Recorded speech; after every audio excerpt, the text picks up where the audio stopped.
ارباب منبر، حاضرین جلسہ، خواتین امت، السلام علیکم ورحمۃ اللہ وبرکاتہ۔ اللہم لک الحمد لا الہ الا اللہ، صلی سرمدا وسلم سلاما دائما علی مولائی حامل لوائک الحمد، اسمه حامد وممدوحك وأصل كل عالمك وإمام كل عالمك ومعطي آلائك ولمع الهدى وهو بدك محمد رسول الله صلی اللہ تعالی علیہ وسلم۔ اما بعد فاعوذ باللہ من الشیطان الرجیم، بسم اللہ الرحمن الرحیم۔ انما یخشی اللہ من عباده العلماء۔ آمنت باللہ، صدق اللہ العظیم۔ لی خمسة نطفی بها حر الوباء الحاتمہ، المصطفى والمرتضى وابناهما والفاطمہ۔ یا خدا بہر جناب مصطفیٰ امداد کن، یا رسول اللہ از بہر خدا امداد کن۔ بارگاہ رسالت میں ہدیہ درود پیش کریں، سب لوگ مل کے پڑھیں، اللہم صلی علی سیدنا مولانا محمد مبارک وسلم، صلو علیہ صلاۃ و سلام علیک یا رسول اللہ۔ سب لوگ بولیں صلی اللہ علیہ وسلم۔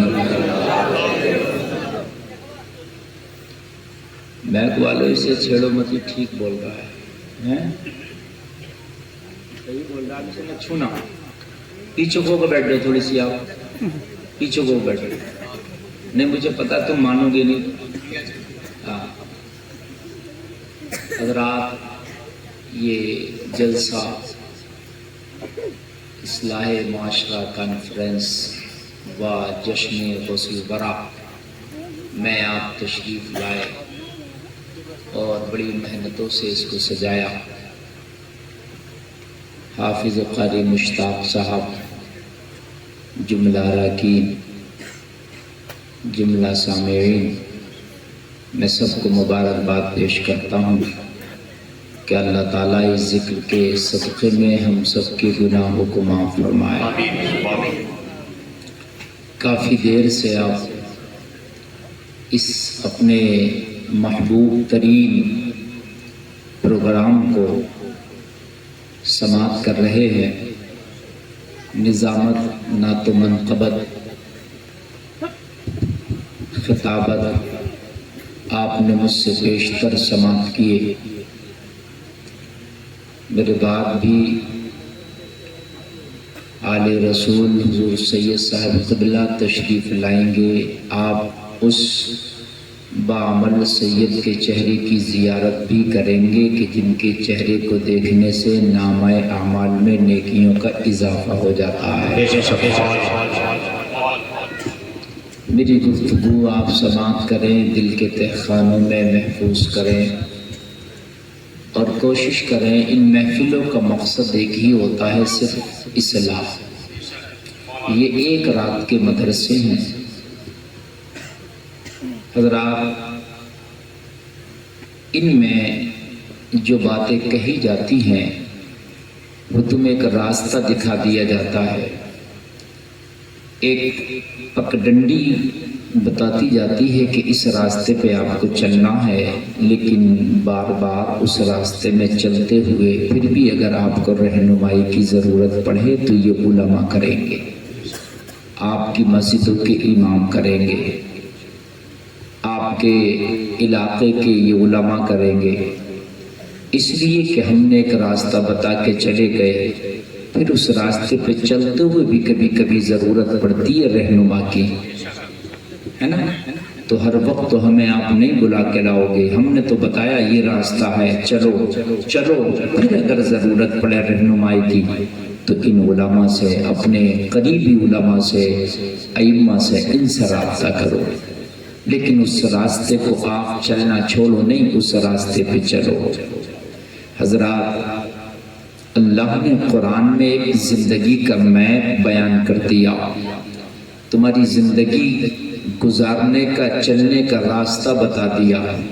زندگی ایک سفر کا نام ہے، جب تک یہ سفر ہے، سانسوں کا زندگی ہے، جس دن سانسوں کا سفر رکا اس دن زندگی کی کتاب بند ہو جائے گی، اس دن زندگی کا ڈورا ٹوٹ جائے گا۔ جب تک یہ زندگی تو چل رہا ہے، یہ سفر کر رہا ہے، حیات کی سواری پہ سوار ہو کے جو تو زندگی کے شب و روز گزار رہا ہے، اس پر اللہ نے ایک راستہ بتایا۔ قرآن کی پہلی سورت ہے ترتیب کے اعتبار سے سورہ فاتحہ، اللہ نے اس میں فرما دیا، اے لوگو تم دعا کرو، اہدنا الصراط المستقیم، یا اللہ تو ہمیں سیدھا راستہ چلا، سیدھا راستہ چلا۔ اللہ نے یہ قرآن میں پہلے جو پڑھو گے نا، سب سے پہلی سورت جب قرآن کھولو گے سورہ فاتحہ، تو اللہ کی حمد و ثنا بیان کرنے کے بعد، اس کی کبریائی بیان کرنے کے بعد، اس کی ربوبیت بیان کرنے کے بعد میں نا، اور اس کے بعد میں آپ اس سے مدد چاہنے کے بعد میں، اس کی عبادت کی ذمہ داری اور اس کی عبادت کا وعدہ کرنے کے بعد میں، پھر اللہ نے کہا اہدنا الصراط المستقیم، یہ بھی دعا کر لیا کرو، یا اللہ تو ہمیں سیدھا راستہ چلانا، سیدھا راستہ، سیدھے راستے کی دعا کیا کرو۔ نماز میں آپ نماز پڑھتے ہو، 4 رکعت نماز پڑھتے ہو، تو 4 رکعت میں 4 سورہ فاتحہ پڑھیں گے۔ کتنی پڑھیں گے؟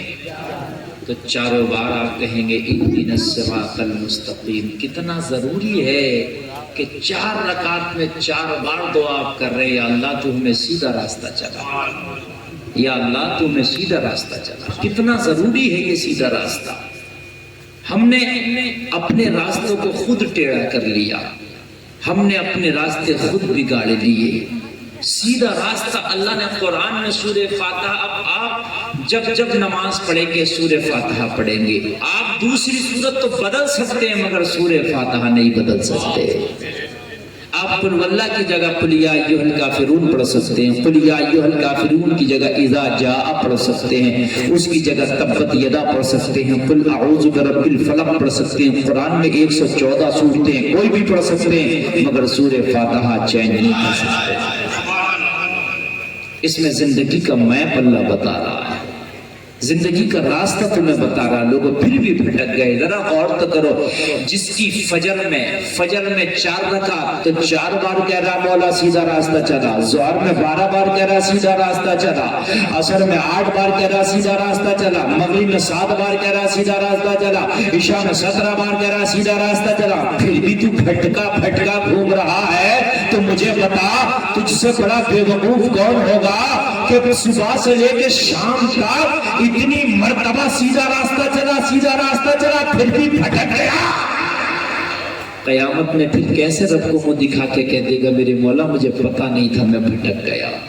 اللہ تو فرمائے گا میرے تو سورہ فاتحہ میں تجھے سمجھا دیا تھا کہ سیدھا راستہ چلا، اور یہی پر اللہ بات ختم کر دیتا، سیدھا راستہ چلا، بات ختم ہو گئی۔ لیکن انسان کنفیوز ہو جاتا، کشم ہو جاتا، یہ سیدھا راستہ ہے کون سا؟ ہے کون سا یہ سیدھا راستہ؟ کون سا راستہ ہے یہ سیدھا؟ کوئی اپنی طرف کھینچتا، کوئی اپنی طرف کھینچتا، کوئی اپنی طرف کھینچتا، مگر اللہ نے اسی کے آگے فرما دیا صراط الذین انعمت علیہم، ان کا راستہ جن پر اللہ کا انعام ہوا ہے، ان کا راستہ جن پر اللہ کا انعام ہوا ہے، اور انعام اللہ کا نیک لوگوں پر ہوا ہے، نیک لوگوں پر ہوا ہے، ان کا راستہ چلا۔ جو اللہ کے محبوب ہیں ان کا راستہ چلا، جو اللہ کے راستے میں ہے ان کا راستہ چلا، جو اللہ کے پیارے ہیں ان کا راستہ چلا، جن سے رب خوش ہے ان کا راستہ چلا، جو رب کے محبوب ہے ان کا راستہ چلا، جو اس کے ولی ہے ان کا راستہ چلا، جو اس کے نبی ہے ان کا راستہ چلا، جو اس کے شہید ہے ان کا راستہ چلا، جو سلف و صالحین ہے ان کا راستہ چلا، جو تابعین ہے ان کا راستہ چلا، جو کبھی تابعین ہے ان کا راستہ چلا. میں اگر ایک ایک کر کے بتاؤں تو کہاں تک بتاؤں؟ غوث اعظم کا راستہ چلا، خواجہ اجمیر کا راستہ چلا، صابر پاک کا راستہ چلا، پاک پٹن والے فرید الدین کا راستہ چلا، دہلی کے نظام الدین کا راستہ چلا، علاء الدین کا راستہ چلا، مخدوم سمرا کا راستہ چلا. کس کا بتاؤں؟ اگر 14ویں صدی میں آؤ تو دل مولا مولا احمد رضا کا راستہ چلا، حضور مفتی اعظم ہند کا راستہ چلا، حجت الاسلام کا راستہ چلا. اور جب آج کے زمانے میں آیا تو دل مولا مولا تاج الشریعہ کا راستہ چلا، احمد رضا خان کا راستہ چلا.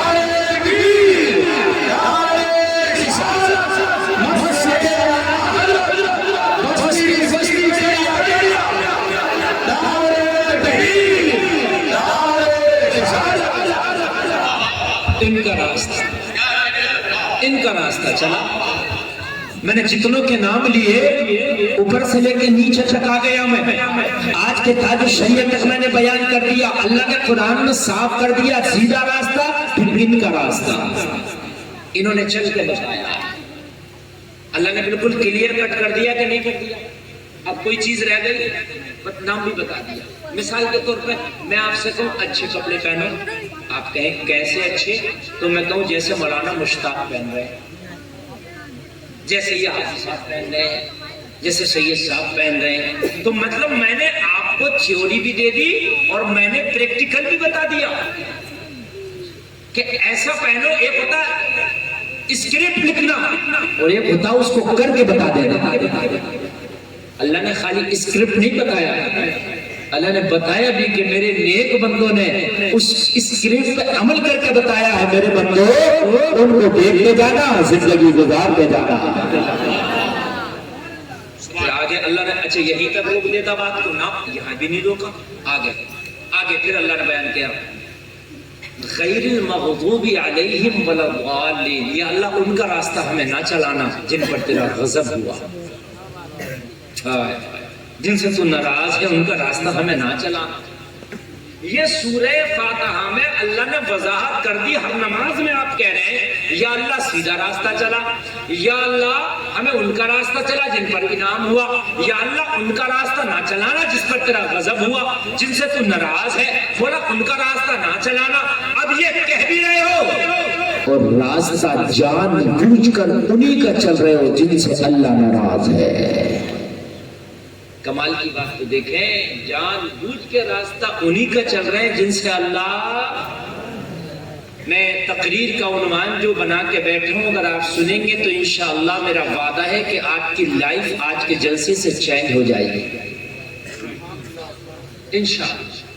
میں کوشش کرتا ہوں کہ میری جہاں تقریر ہو تو کم سے کم کچھ لوگ توبہ کر لیں. یہ میری کوشش ہوتی ہے. میری کبھی یہ کوشش نہیں ہوتی کہ میں رٹی رٹائی باتیں بتا کر کے اپنا جمع کر کے چلا جاؤں. مسئلہ یہ نہیں، مسئلہ یہ ہے کہ اگر تقریر کے بعد کچھ لوگوں کے دل میں توبہ کا آ گیا اور توبہ کر لی تو پھر یہ جلسہ بھی کامیاب ہے، یہ تقریر بھی کامیاب ہے. یہ میرا مقصد ہے. آپ لوگ مزے میں رہ جاتے ہو، یار مزہ نہیں آ رہا، مزہ نہیں آ رہا. ہم جمانے میں رہ جاتے ہیں، جم جائے، نہ خلوص ادھر سے ہے نہ خلوص ادھر سے ہے، مسئلہ کچھ حاصل نہیں نکلا. مزے کے چکر میں نہ رہا کرو.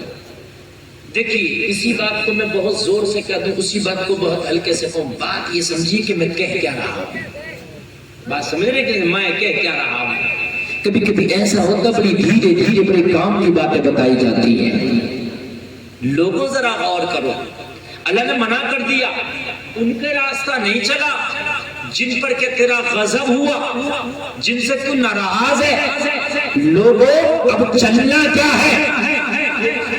چلنے سے مراد کیا ہے یہ بھی آج میں آپ کو بتا دوں.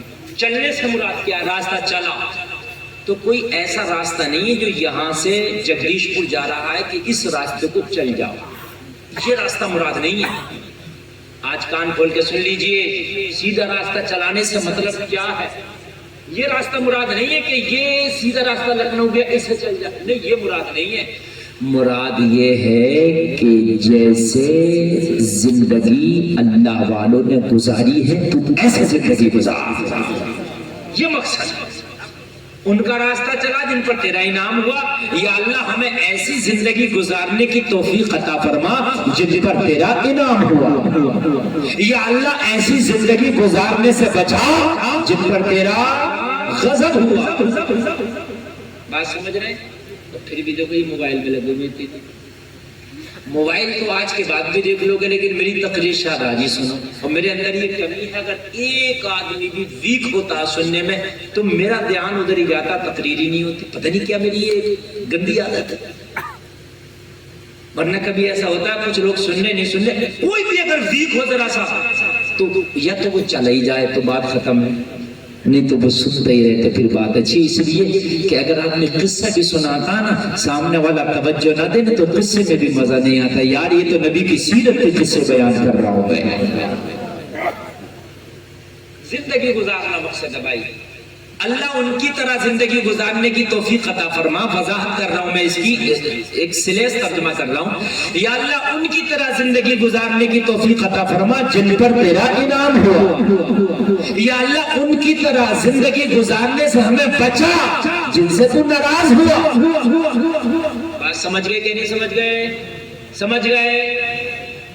بالی ووڈ کے ہیرو ہیروئن سے اللہ راضی ہے کہ ناراض؟ ناراض. اس لیے کہ وہ اللہ کی نافرمانیاں کر رہے ہیں. بات ہے کہ نہیں ہے؟ شریعت کی دھجیاں اڑا رہے ہیں. بے پردگی وہاں عام ہے, عیاشی وہاں عام ہے, عریانیت وہاں عام ہے, تو آپ بالکل کہیں گے ناراض.